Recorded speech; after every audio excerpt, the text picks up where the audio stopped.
Good morning, darling. Good morning, my love. How are you doing? I'm doing much better, thank you. I was feeling very poorly yesterday, so sorry if I sound a bit bunged up. You had a good, proper sick day. I did. I haven't had one in ages, so it was really nice. I'm glad Actually you let took the day off work. Yeah. Glad you let yourself lean into it. Yeah, I was really. You know what I was channeling. What? I was channeling man flu. No, Big you style. weren't. That's just your guilt. See, men, when they're having man flu, never think, oh, I've got man flu. Yeah. And you're actually a bit poorly and you worried about channeling man flu. Man flu is an epidemic. Oh, my God. It's just getting worse and worse. It is. The men that we're surrounded with are just getting more and more annoying about it. Anyway. It's been a good week of telly because we're still ticking along with How to Get to Heaven from Belfast, which we could mention. We could talk about that a bit now that we've watched like 7 episodes or something. I'd absolutely love to. Yeah. And we're ticking along with various series, but we also watched a film this week. A film. We watched Bugonia. Yeah. Is that how it's said? When you say we'll get to that. Yeah. But also, we finally finished Blue Lights. Oh my God. Finally. Because we had to relegate it to evening watches only because we'd been watching it at like lunchtime, and I think it was adding a bit of sadness into the household. Yeah. Because there was quite a lot of intense things that kept happening. Yeah. And so you said we had to watch it at drugs night time only. Stabbings and things. Yeah, a lot of gurgling. Yeah. As mentioned on the Patreon, which you should go and join if you haven't already, because a lesbian woman gives takedown on Gordon Ramsay's self-serving documentary over on the Patreon. You've got to pay for it.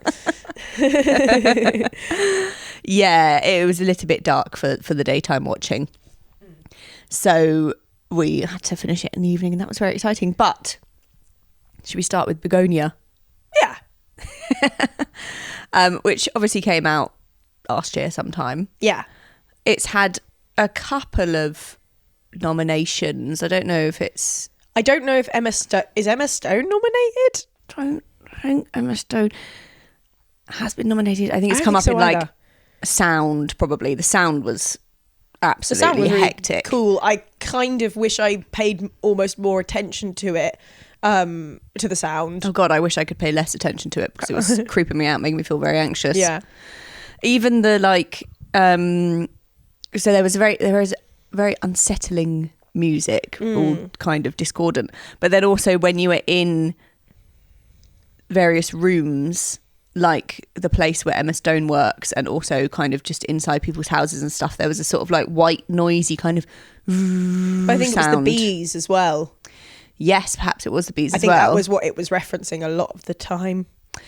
Well, for me, Go on. it felt like the kind of dead air of like corporate spaces that makes, because I hate those kind of background whirring machine Oh, they're noises. horrible, yeah. And so that was already making me feel upset. But yes, And anxious. the bees, it must have been a reference to the bees as well. That is an interesting crossover, isn't it? How Between the nature and the... And because obviously the bees nears. Yeah, obviously the bees noise makes me anxious because I'm scared of bees. That doesn't mean I want them to die. Probably makes me feel happy. You're like, lovely bees. I'm like, I'm scared of the bees. So I guess we're going to have Bugonia spoilers. Yeah, I think it's impossible. I mean, it is possible, but I think... I don't want to make it possible. I want to be impossible, considering it's been out for a while. If you haven't seen it, I guess skip 10, 15 minutes. It was one of those ones that... Because I hadn't seen any Yorgos Lanthimos films until I met you. Then you introduced me to The Lobster. I was like, well, obviously we're going to watch The Lobster. Obviously. I'm still like, great film. Absolutely terrifying. I did enjoy it, but... The favourite is more I palatable. forget that's him. That must be his most palatable of... I had seen that before I met you. I saw that in the bloody cinema. You just bloody forgot that you saw it. I enjoyed it. I think that's his easiest to digest of all. Even though Olivia Colman is a bit like stinky. Yeah, she's stinky, but she's really good. Yeah. Yeah, I'd like to watch that again, actually. It's very easy to digest because of one person's in particular riding gear. That makes it... I completely agree. Very digestible. Anyway, but you're quite a fan, and I was hearing about Bugonia and was like, I don't think I can watch this film. I'm scared. Oh, and you also haven't seen, which you can't ever see, Killing of a Sacred Deer. Yeah. I've heard too much. Which I saw at a matinee in the cinema. And I remember coming out and feeling so weird that it was daytime and so creeped out, but I loved it. Isn't the character that played by Barry Keoghan very similar to the Saltburn character? Exactly the same character. Weird. I was like annoyed. And also, very interestingly, I was watching, because of all the Wuthering Heights stuff that's out at the moment, which we will go and see as soon as it's on in our rural cinema. I was watching like a critique of Saltburn on YouTube, and she was talking about how much the story resembled or was like almost identical to The Talented Mr. Ripley. The story of Saltburn. Yeah, which and like yes. And it was the particular film with Kate Blanchett that they were like, she was doing side by side scenes from, and she was like, if Emerald Fennell isn't saying that this is a reference, she's lying, which she doesn't. And it's just interesting. I guess few things can be unique, but it is interesting that Barry Keoghan was literally playing the exact same character, and then the story of Saltburn is kind of, I mean, Saltburn's had loads of slagging off, and it's kind of a bit basic of me to say, but it's just interesting that maybe it's not that unique. Maybe she's more interested in like metaphor or like not plot, basically, because I don't know, we've been gearing ourselves up to be annoyed by Wuthering Heights. I'm so ready to be pissed off. But then part of me is like, damn it, what if I'm going to really love it? And then listening to Matt and Bowen on Las Culturistas, they were banging on about, they obviously loved it. Did they? Matt loved it. Oh, they're cool. I like that Matt loved it. Because he loves Charlie XCX and, you know. And they were both talking about how she is obsessed with dead bodies, basically, and like the physicality of a corpse, and lovely thing to be obsessed with, because I don't know if you are gonna there's like sounds and like things that happen with bodies in the one with a Killing of a Sacred Deer. No, the Carey Mulligan one. Oh, Promising Young Woman. There's obviously the they were talking about like the kind of flies around Jacob Elordi when he dies in Saltburn, and there's the whole shagging the grave thing. I forgot about that. Apparently Wuthering Heights opens with someone being hung and getting an erection. Oh, I don't want to see hanged. I don't want to see that. I know, so I'm thinking like to give her the benefit of the doubt, maybe she's not so much about unique plot points, but about kind of representing concepts within those stories that she's slightly borrowing. Hence, or maybe she's just a thief. Hence Wuthering Heights. Yeah. I also feel like it wasn't stylized. Sorry that we were literally talking about one film and immediately got to Wuthering Heights, which we haven't seen. But the fact that it's stylized with the quotation marks, that's the kind of thing I notice because I hyper focus on things like this. I swear it wasn't stylized as that until like the moment it was released. I didn't notice that. When we were at the cinema seeing, what did we go and see in Hackney? Hamnet. Yeah, when we went and saw that, I was suddenly like, on all the posters it's stylized with the quotation marks, and it wasn't. Yeah. And it's never, when it's referenced, it's I don't know. I don't know if that was an attempt, came out of previews or something, or an attempt to like answer to the fans that are like, it's not true to the book or whatever. I do that voice, but that could well be me. And me. I'm just very intrigued about what reaction we're going to have to it, because I feel annoyed that the kind of gothic phase that we're in at the moment is so everything's so externalized, and it feels like, is that because people think audiences don't know how to like nothing can be internal. That's so interesting, especially because of your dissertation about like hysteria and things kept inside. And is that a fair reference? Yes, maybe that's why I'm interested in that. But then I've heard lots of people comparing Emerald Fennell to Baz Luhrmann. And that's interesting. Then that makes me that challenges my annoyance at it, because I'm like, oh damn, I do really love Romeo and Juliet, but like, do I just love that because I saw it when I was a teenager and it's cool? Do you know what I mean? I don't love all his films. I think he's a bit annoying sometimes. Agree. But he's only gotten more annoying. A lot of people would say he's style over substance, but I think he captures something in Romeo and Juliet of being a teenager. Crazy good. Yeah, it's so good. And a lot of people are comparing it, Wuthering Heights, to that in the way of this kind of shameless, like leaning into angst vibe. But there's like no attempt. I guess hers seems to be, based on what we've seen, half set in a fantasy world and half not. Yeah. Whereas Baz Luhrmann has like fully committed to his fantasy location. Yeah. So like, I find that kind of dipping your toe in, like, I guess completely changed the like time and this. Well, not. And I think that can be really clever. I think I always reference this, and I think I've said it to you a million times. There's this one Richard III adaptation with Kristen Scott Thomas in it, and it's set in like it's like set in the 1930s, as if fascism took over in Britain rather than Germany. It's such a random thing, but it's so good and works really well in so many ways. But I like when people commit to this fantasy place and give it everything. Whereas it sounds like Wuthering Heights is like the moors, all of the things, and then inside the houses it's just like this random, like Barbie-esque. And at the end of the day, call me old-fashioned, but there's just something in me that shudders when I see Margot Robbie and Jacob Elordi with their boring, beautiful faces talking in their Australian accents about the Yorkshire moors. I don't believe them. I just can't be doing it. I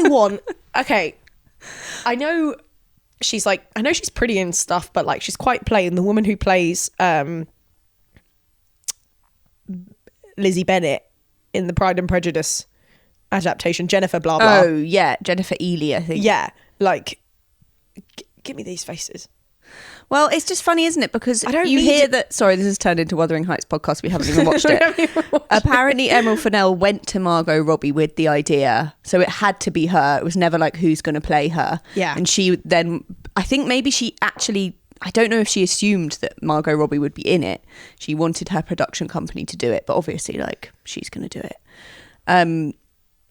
I'm also not even that mad at Margot Robbie doing it. I'm annoyed that it's those two. If it was one or the other. But what I was going to say was that it's because it's all meant to be about Emerald Fennell's fantasy world as when she was a teenager reading the book. Like, it's exactly how she saw it when she read it when she was a teenager, kind of thing.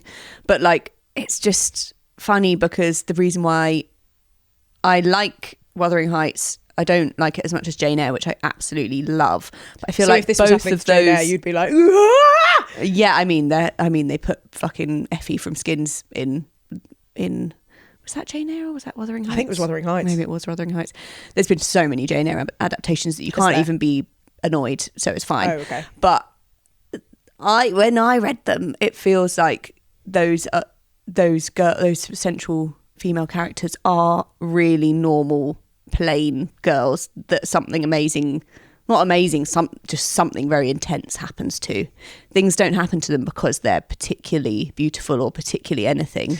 And like, that appealed to my teenage sensibility of just like, that's a normal girl with lots of things going on inside that goes on this adventure of love or angst or pain or whatever. But so it would not have occurred to me to picture someone who looked like Margot Robbie doing that, like playing out those stories. And I wonder whether Emerald Fennell did picture someone like that, or if that's just the name of the game, that you just got to get in that talent in order to get your project made. I don't know. And I'm also like, obviously so many millions of people are talking about it, so that helps her. Yeah, but that's a from a cynical point of view. I still don't understand why Jacob Elordi also needs to be in it. I mean, Seth said to me he basically plays the same character that he did in Frankenstein, as in the monster. So yeah, that's quite funny. Yeah, I mean, maybe he's just very seductive to filmmakers as much as he is to audiences, but not to lesbians. I mean, you see him in Euphoria, and I'm like, I don't want to hang out with that guy again. No, I like him in Euphoria though. He's really scary. He is scary, and like I think he comes across as like a hot high school guy that is. I think he plays that role really well. Yeah, but I don't know how far that can go. It's like Sydney Sweeney. How did we get here? I don't fucking know. Should we talk about Bugonia? Yeah. Oh, so what I was going to say was that I just wasn't going to watch Bugonia because I'd heard things, and then I really had to talk with myself yesterday. I was like, "You're a grown up. Come on." You did say that. I said it out loud. That's why you said, "I'm a grown up. I'm a grown up. I can do it. I can watch this." I only got 20 halfway. minutes later. I got halfway until I went upstairs. Darling, I don't even think you got halfway. And then was slightly hearing things and What's texting happening? you. Yeah. And I'm very glad I left when I did from the sound of things. I think you saw the worst bit. I think that... No, I did not. That bit affected me the most. Well, I left after like a torture scene, which was really, really horrible. It was really horrible. The sound was... It was awful. Really horrible. Why I does like it need that we didn't see her, but we heard her and we saw her afterwards, and it was really, really horrible. Really upsetting. But, my particular head smash fear came to fruition later in the film, and I'm glad I missed that. Yeah. The worst part of the head smash wasn't even the head smash. It was just before the guy pushes the cop over, and then all the bees start attacking his face. That was worse for me. Whoa, that was both of our fears in one scene. Yeah, I didn't like that. I thought that Jesse Plemons was amazing. Yeah. Like, he was so good. Like, I really thought he was, I didn't see him acting at all. No, me neither. He and the other guy, Don, the character Don, they were just such an amazing duo. I believed their relationship. Yeah, I really loved that. And I was quite gripped by the concept at the start, and seeing them plan the abduction and seeing her in her very rich kind of clinical house. Yeah.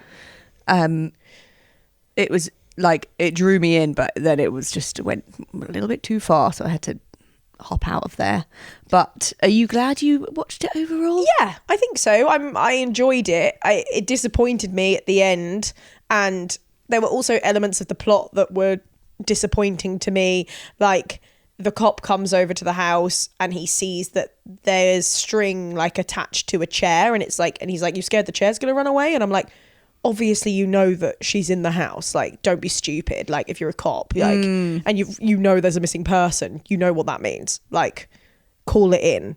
Do you know what I mean? It was just irritating to me. Yeah. And I think it's also kind of so it's based on a South Korean film from 20 years ago. Called something Green Planet. Save the Green Planet or something. And so I imagine it had to adhere to the way that story went. But I think in the way that it ended, and sorry to sound like a woke snowflake, but like, I think it's more dangerous to give credence. Is that the right word? Or like, is that the right word to say, like, give credence to the idea that this person was correct? In abducting and like... in believing that she was an alien. Yeah. I'm like, and she was. Yeah. Which was really annoying, because I was like, there's enough people with mad conspiracy theories, like too many people with very mad conspiracy theories that are too common now. It just seems annoying to me that he was right. Yeah. And I'm like, that's kind of... in a way, it justifies the horrible things that he was doing. And also just like makes people... I understand that... I also just think it was a bit of a basic critique of capitalism. Like, I think... you know, the fact that she is perceived as an alien is funny and also true. Like, she does have, like, there's enough in that comparison to have weight and be enough of a reason why she would get kidnapped. And the way she speaks, the way she's like, we can come to an agreement, we can make it, like, she's so like devoid of humanity in her, because she's like fully corporate, that it's annoying that she was an alien, because I'm like, but plenty of these people exist and they're not aliens.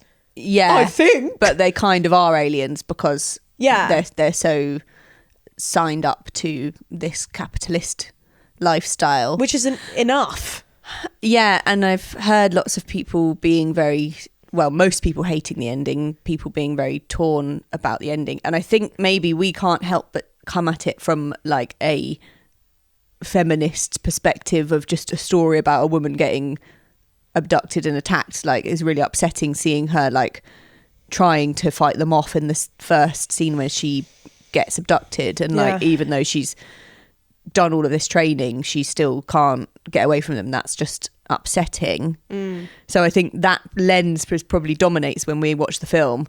But I wonder if the idea behind her actually being an alien is like, well, obviously the kind of the film is sort of saying that humanity is just fucked, right? Everyone is just humans are just shit, because at the end all the humans got rid of. So is it almost like these people with crazy conspiracy theories, there is some truth underneath to make that it is right that they are feeling disillusioned with life, definitely, but the horrible things that it makes them do are wrong.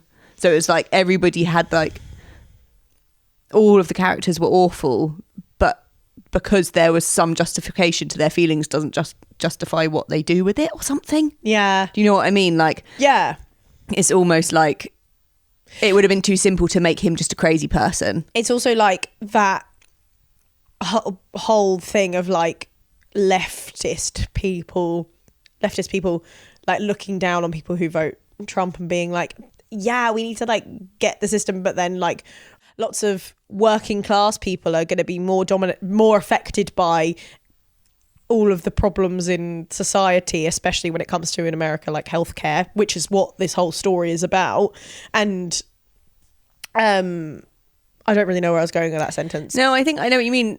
And it's just kind of like we can intellectualize it as middle class leftist people and be like, well, we can actually see the problem for what it is, and you just have to work within the system in order to make it work. And it's like, yeah, but if people's families are dying and they're being used as, you know, experiments, and maybe I didn't understand it to that level because we have the NHS. Yeah, well, I think there was also something about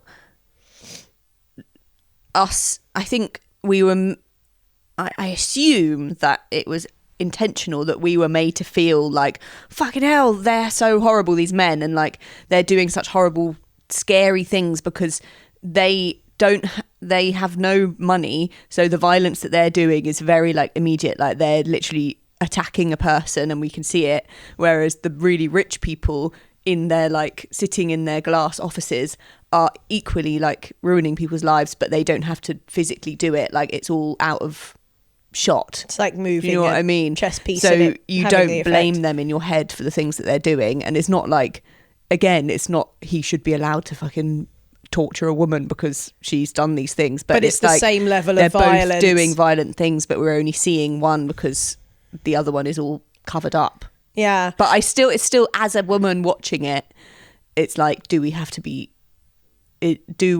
seeing this all happen to a woman? Yeah, I find it's weird how I can maybe what's that word, cognitive dissonance, my brain to violence in a way that you maybe can't.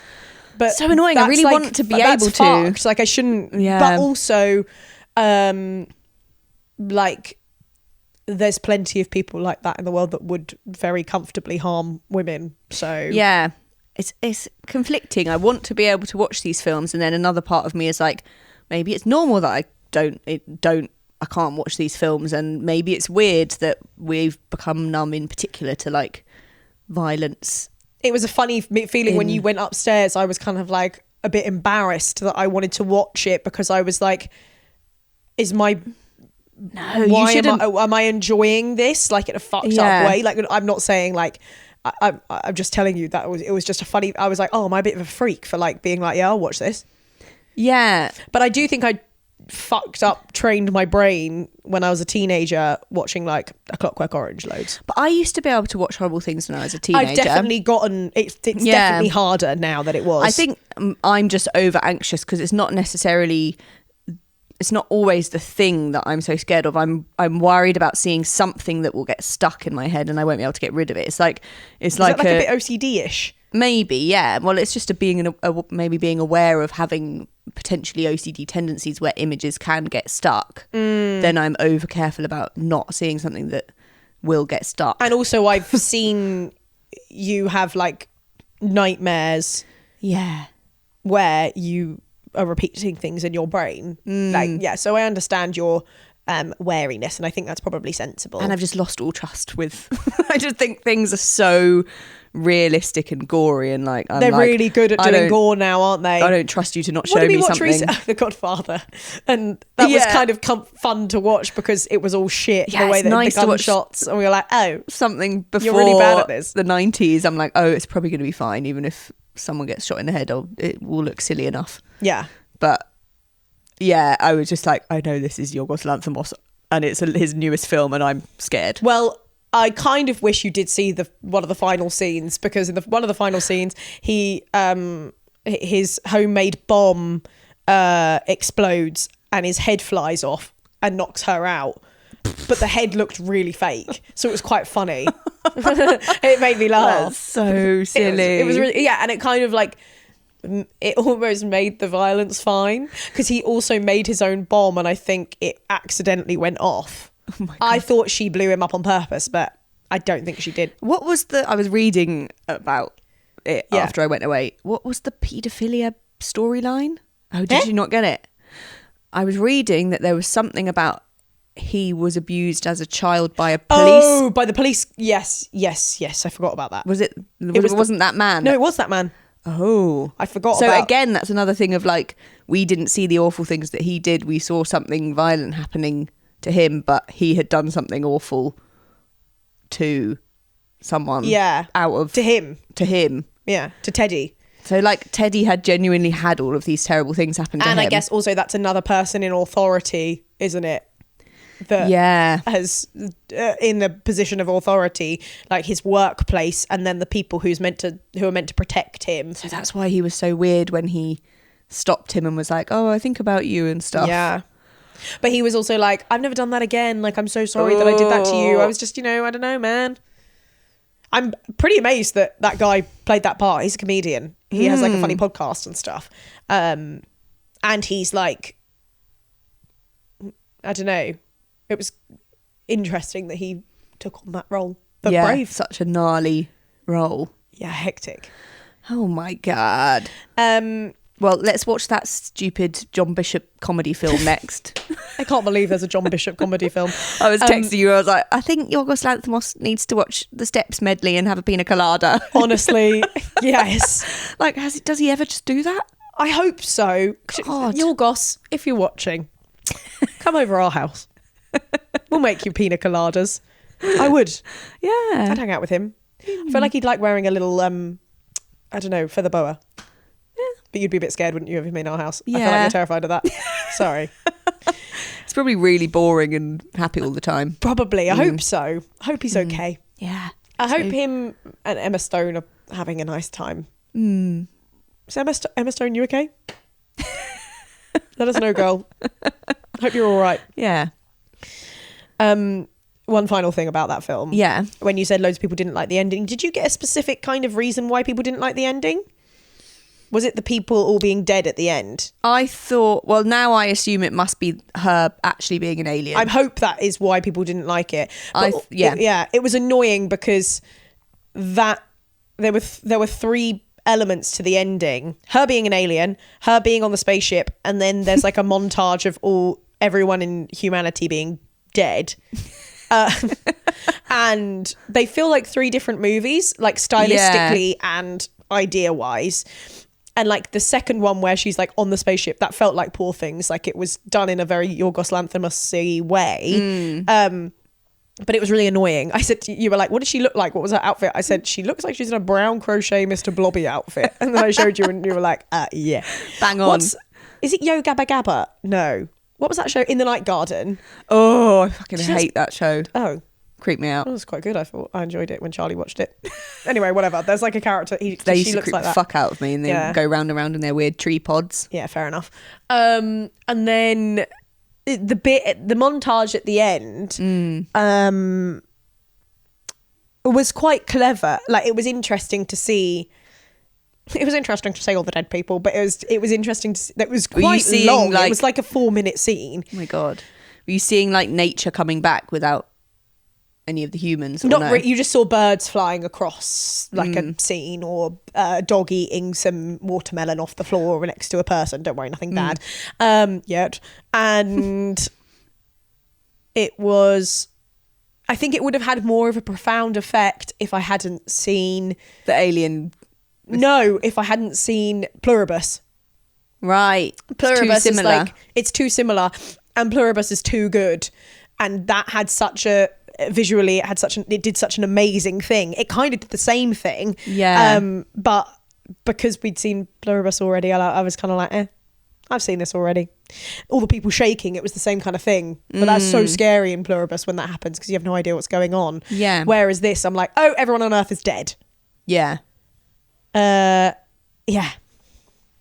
like I said, I think it probably just had to honour the film it was based on by ending in that way, but I think that's a bit of a boring way to do it now. Okay. Well, there you go. Should we talk about how to get to heaven? Yes, big tone from Belfast. Big tone shift. Yeah. To how to get to heaven from Belfast. Heaven. I'm like enjoying having this show on in the background, but like, because it's visually exciting, the songs are fun, the accents are great. Yes, that's it. Those things are good, and yeah, like all the colours are fun, and so like, bright. The women are fun to look at and stuff. Yeah. But it is weird, and like I can't land. It's not like Erin compared it to The Tourist, that Jamie Dornan show that we watched like one series of, and I think that's a very astute comparison, because that was also like, what are we? Is this comedy? Is this a thriller? How are we supposed to be feeling? Sort of cartoonish characters, and yeah, I'm just annoyed that it doesn't feel quite enough like comedy or quite enough like a thriller to like get me over the threshold of any of those emotions at any time. I'm not quite sure how I'm supposed to be feeling ever, and I don't know if it's quite working or going to be a memorable show. I don't mind that I don't know how to feel necessarily, but the story is just too complicated and silly. Like, I think if it was like dialed down like 80%, I would still enjoy watching those 3 characters having to navigate things. I thought like, there's not actually, I thought the whole thing might be, they think something really crazy is going on, but like the actual answer is less crazy than that, and it just is that they drew themselves into this thing, but it seems to be getting crazier and crazier now that we've got the bloody pink-haired character. Yeah, that with all the syringes around her waist, I'm like, okay, how are you getting through airport security, love? No chance. She's annoying, and she keeps saying babes. She keeps saying babes, and I'm like, I just don't. Every time she says babes, I see the script. Yeah, do you know what I mean? And I'm really annoyed by the women running away from this big murderer. And they're just like, better go into a shop and hide. And it's like, you would be a lot more scared, or you would tell the police. I know they don't want to tell the police because they are worried about what they did when they were younger. But they're just kind of, I don't know. I don't believe their reactions to what's happening. Yeah. And I know it's like cartoonish, but I want it to be a bit sillier or a bit scarier or something. But also, I'm going to keep watching it all because it's very good background. Yeah. We're watching it more than background, though. Yeah, we are watching it. I think maybe I'm enjoying it more than you, but I think it is for the, like, songs. Like, when that song by That's Ketchup. Yeah. I was like, woo! No, I am enjoying it. But then that's silly. That's the... it's all the stylized elements of it that I'm enjoying the most. Yeah, I am enjoying it. It's just giving me a funny feeling. I want, like, a spin-off TV show with those three.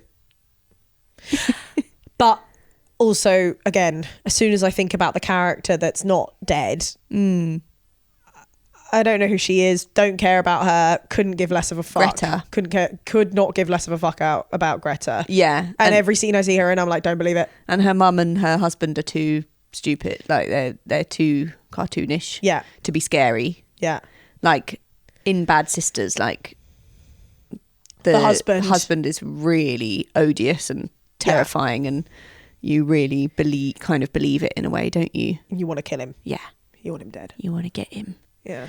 Whereas I guess there's a lack of peril because I don't really feel like anything dramatic is going to happen because they're escaping everything so much. Yeah. Well, should we go and make some eggs and watch it then? Yes, and we'll be talking about lots more telly on our Patreon if you want to sign up to that. And you can follow us on Instagram and TikTok and watch videos of full episodes on YouTube if you're not doing so already. All at Watching Telly Pod. Yes. Thanks for joining us. We'll be covering Maths Australia in very, very soon. just a couple of weeks. It starts on the 9th of Set March. your watches or whatever it is. Put it in your calendars. Very Let's go exciting. toot toot. We're all here for the ride. Woohoo! Love you. Love you. Bye. Bye.